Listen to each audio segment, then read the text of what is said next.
हरिः ओं श्रीगुरुभ्यो नमः। हरिः ओं ॐ श्रीपरमात्मने नमः।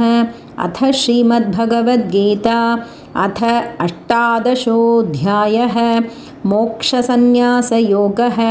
अर्जुन उवाच सन्न्यासस्य महाबाहो तत्त्वमिच्छामि वेदितुं त्यागस्य च हृषीकेश पृथक् केशिनिषूदन। श्रीभगवानुवाच काम्यानां कर्मणां न्यासं सन्न्यासं कवयो विदुः सर्वकर्मफलत्यागं प्राहुस्त्यागं विचक्षणाः। त्याज्यं दोषवदित्येके कर्म प्राहुर्मनीषिणः यज्ञदानतपः कर्म न त्याज्यमिति चापरे। निश्चयं शृणु मे तत्र त्यागे भरतसत्तम त्यागो हि पुरुषव्याघ्र त्रिविधः सम्प्रकीर्तितः।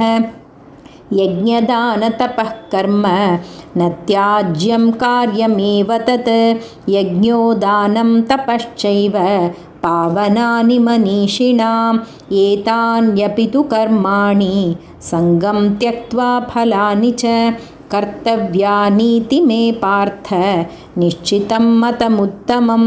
नियतस्य तु सन्न्यासः कर्मणो नोपपद्यते मोहात् तस्य परित्यागः तामसः परिकीर्तितः। दुःखमित्येव यत्कर्म कायक्लेशभयात् त्यजेत् स कृत्वा राजसं त्यागं नैव त्यागफलं लभेत्। कार्यमित्येव यत्कर्म नियतं क्रियतेऽर्जुन सङ्गं त्यक्त्वा फलं चैव स त्यागः सात्विको मतः। न द्वेष्ट्यकुशलं कर्म कुशलेनानुषज्यते त्यागी सत्त्वसमाविष्टः मेधावी छिन्नसंशयः। न हि देहभृता शक्यं त्यक्तुं कर्माण्यशेषतः यस्तु कर्मफलत्यागी स त्यागीत्यभिधीयते। अनिष्टमिष्टं मिश्रं च त्रिविधं कर्मणः फलं भवत्यत्यागिनां प्रीत्य न तु सन्न्यासिनां क्वचित्। पञ्चैतानि महाबाहो कारणानि निबोध मे साङ्ख्ये कृतान्ते प्रोक्तानि सिद्धये सर्वकर्मणाम् अधिष्ठानं तथा कर्ता करणं च पृथग्विधं विविधाश्च पृथक् चेष्टा दैवं चैवात्र पञ्चमं। शरीरवाङ्मनोभिर्यत् कर्म प्रारभते नरः न्याय्यं वा विपरीतं वा पञ्चैते तस्य हेतवः। तत्रैवं सति कर्तारम् आत्मानं केवलं तु यः पश्यत्यकृतबुद्धित्वान् न स पश्यति दुर्मतिः। यस्य नाहङ्कृतो भावः बुद्धिर्यस्य न लिप्यते हत्वापि स इमान् लोकान् न हन्ति न निबध्यते। ज्ञानं ज्ञेयं परिज्ञाता त्रिविधा कर्मचोदना करणं कर्म कर्तेति त्रिविधः कर्मसङ्ग्रहः। ज्ञानं कर्म च कर्ता च त्रिधैव गुणभेदतः प्रोच्यते गुणसङ्ख्याने यतावत् शृणुतान्यपि।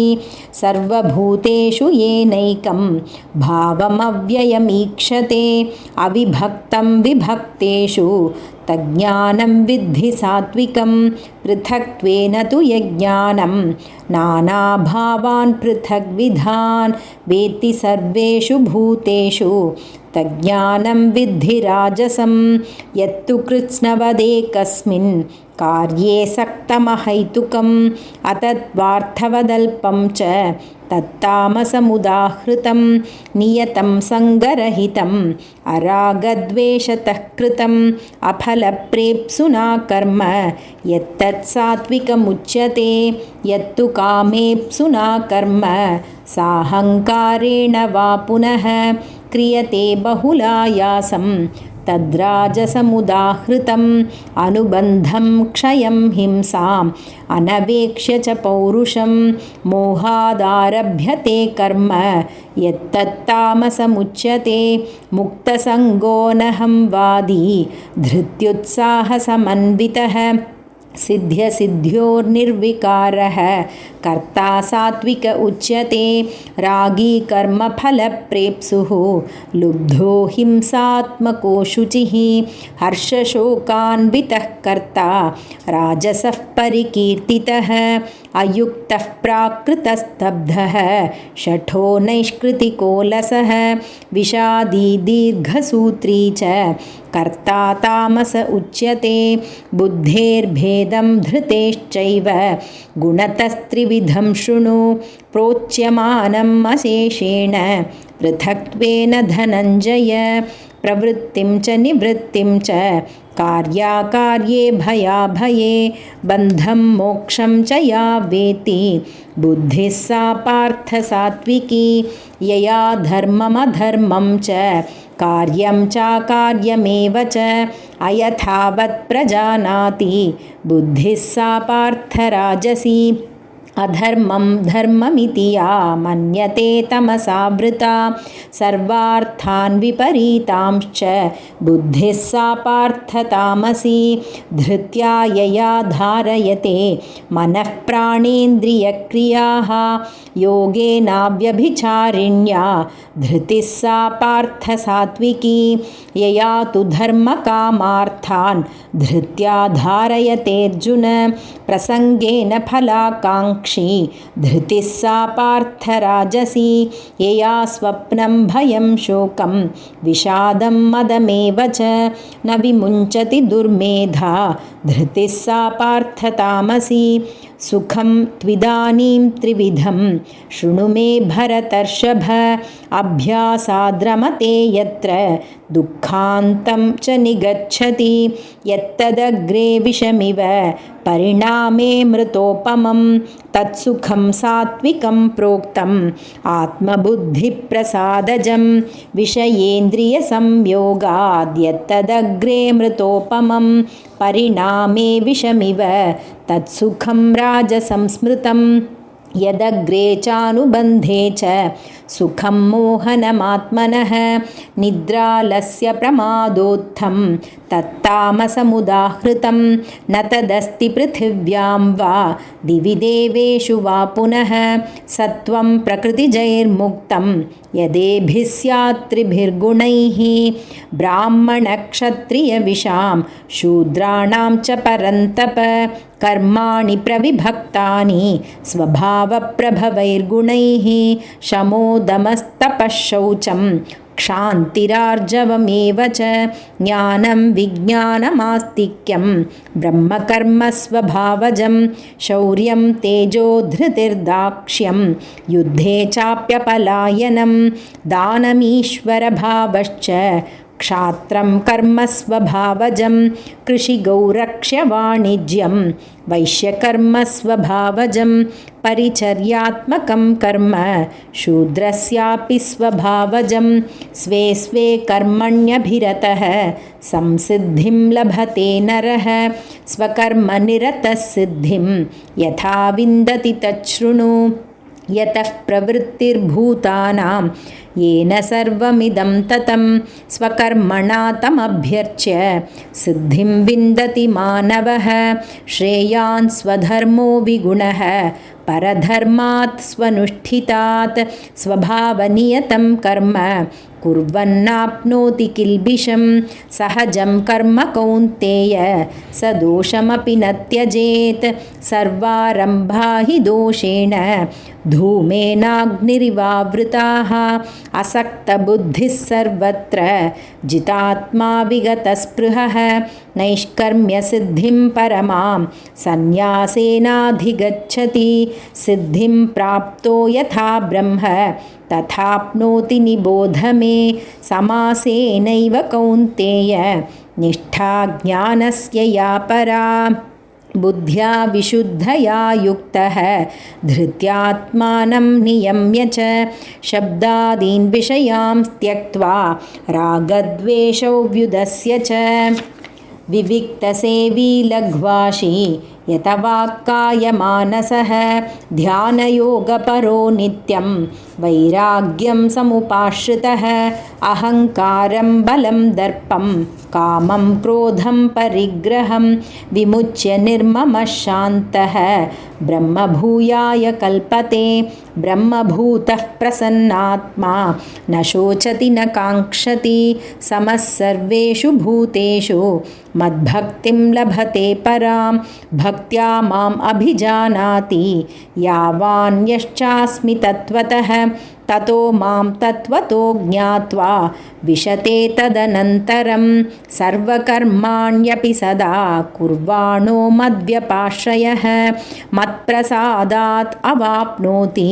शाश्वतं पदमव्ययं चेतसा सर्वकर्माणि मयि सन्न्यस्य मत्परः बुद्धियोगमुपाश्रित्य मच्चित्तः सततं भव मच्चित्तः सर्वदुर्गाणि मत्प्रसादात् तरिष्यसि अथ चेत्त्वम् अहङ्कारान् न श्रोष्यसि विनङ्क्ष्यसि यदहङ्कारमाश्रित्य न योत्स्य इति मन्यसे मिथ्यैष व्यवसायस्ते प्रकृतिस्त्वां नियोक्ष्यति स्वभावजेन कौन्तेय निबद्धस्वेन कर्मणा कर्तुं नेच्छसि यन्मोहात् करिष्यस्य वशोऽपि तत् ईश्वरः सर्वभूतानां हृद्देशेऽर्जुन तिष्ठति भ्रामयन् सर्वभूतानि यन्त्रारूढानि मायया तमेव शरणं गच्छ सर्वभावेन भारत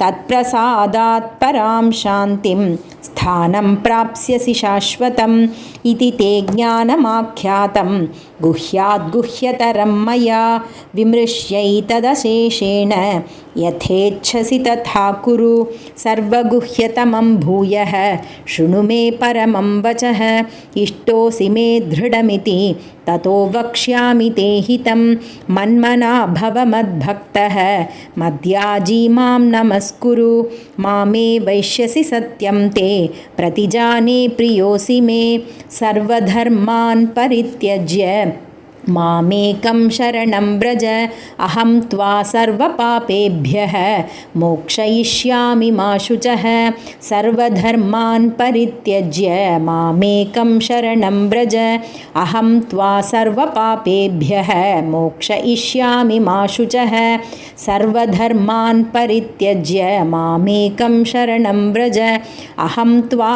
सर्वपापेभ्यः मोक्षयिष्यामि मा शुचः इदं तेना तपस्काय न भक्ताय कदाचन न चाशुश्रूषवे वाच्यं न च मां योऽभ्यसूयति य इमं परमं गुह्यं मद्भक्तेष्वभिधास्यति भक्तिं मयि परां कृत्वा मामेवैष्यत्य संशयः न च तस्मान् मनुष्येषु कश्चिन्मे प्रियकृत्तमः भविता न च मे तस्मात् अन्यः प्रियतरो भुवि अध्येष्यते च य इमं धर्म्यं संवादमावयोः ज्ञानयज्ञेन तेनाहम् इष्टस्यामिति मे मतिः श्रद्धावाननसूयश्च शृणुयादपि यो नरः सोऽपि मुक्तः शुभान् लोकान् प्राप्नुयात् पुण्यकर्मणां कच्चिदेतच्छ्रुतं पार्थ